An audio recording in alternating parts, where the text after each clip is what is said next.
Hey guys, so right now we have a situation where we are facing half guard and the opponent is trying to make a transition from half guard to butterfly guard. So normally it starts having the traditional half guard and then they bring up the top leg to place this butterfly hook. So I'm gonna turn around Fernando just for you guys.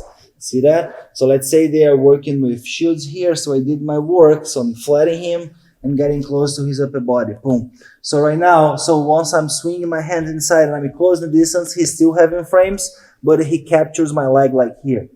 So he has right now the top hook, the top leg working as a hook inside my hips, and he has the bottom leg applying this pressure where he back heel to keep my leg stuck, and he extend the top leg having some traction against my hip, and then he can rebuild some safe guard to play, facing me, creating distance, and bring building space both in the front of my chest, or he can just start working sweeps from this position.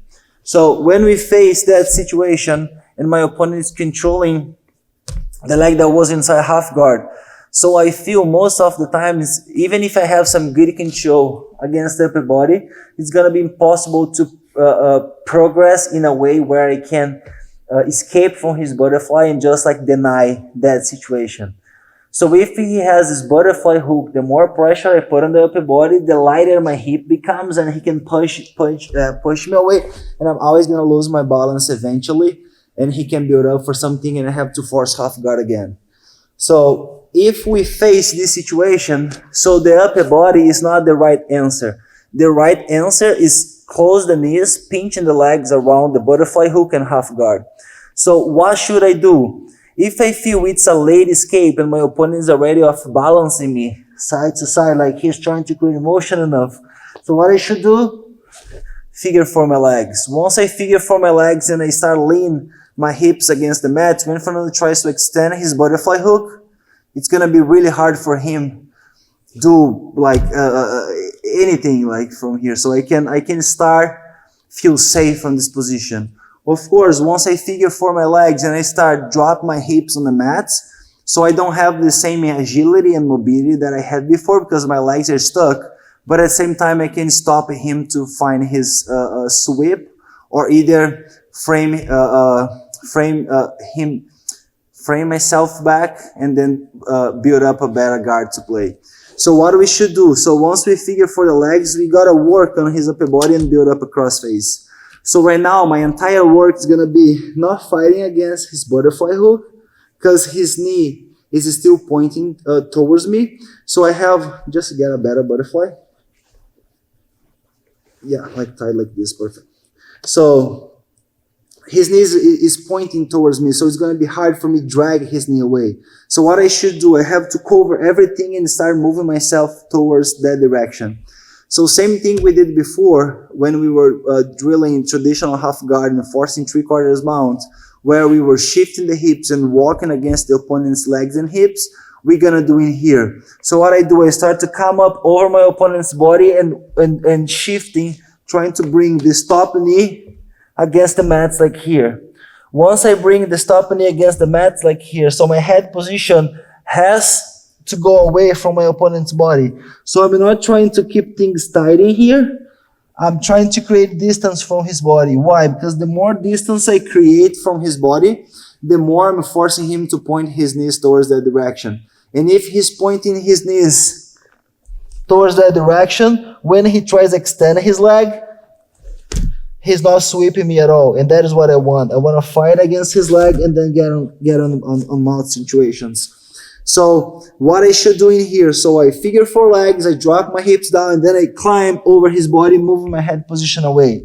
My cross face doesn't have pressure at all in this situation, so Fernando is still breathing, he's still fine. But once I unlock my legs, when he tries to bring his hip back in place, it's going to be really, really difficult because I can sprawl over his top leg. So look at how my hips are playing in this position. So my body is angled, so I'm heavy. I'm not trying to play in here because if he tries reset his hips, just slide your hip in, he's going to get it because my posture was flat. So once I walk, I have to angle my body because once I angle my body, I'm heavy. So if he tries to extend his leg, the more he extends, the more I can widen my legs and fight against his knee. Once I fight against his knee, stuck in his leg like here, I can walk up past his knee line, and then from here, it's super simple. I can go straight to the mount position, and then ended up having this situation where the mount is allowed. So worst case scenario, if I feel like my opponent is extending the leg and I'm losing the battle about going straight to the mount, his hips will be flat in that position. So I can just high step back to half guard and then face chest the hips without this butterfly hook. So this is the main problem in this position that we are solving. And you guys have to be able to point his knee outside. So what I do, I just send my arm there and climb over my opponent's body. So my head position goes away. So once we are here, so I can unlock figure 4 because his knee is pointing there. So I unlock my figure 4, and then when he tries to extend his leg right now, so I'm angling my body and we get this situation. So I can also use my elbow if I feel like, or use my hand. So I stuck his leg and I walk. So as I'm walking, I can go straight to the mount. Worst case scenario, I feel I'm trying to walk, but I don't have flexibility or my angle is not that great. So no problem, I just bring my leg back to half guard without butterfly hooks. And then from here, we can always build pressure using different methods. I can let him come back with his arm, but in this one, so I can go straight to this type of passing and then do my work to get score points from this situation as well. So you guys have the mount option, which is great. And you guys also have the option of forcing half guard. But at this point, having the crossface, at this point, having the underhook available. So you guys would move back already in a perfect spot to score points, straight mount, straight second.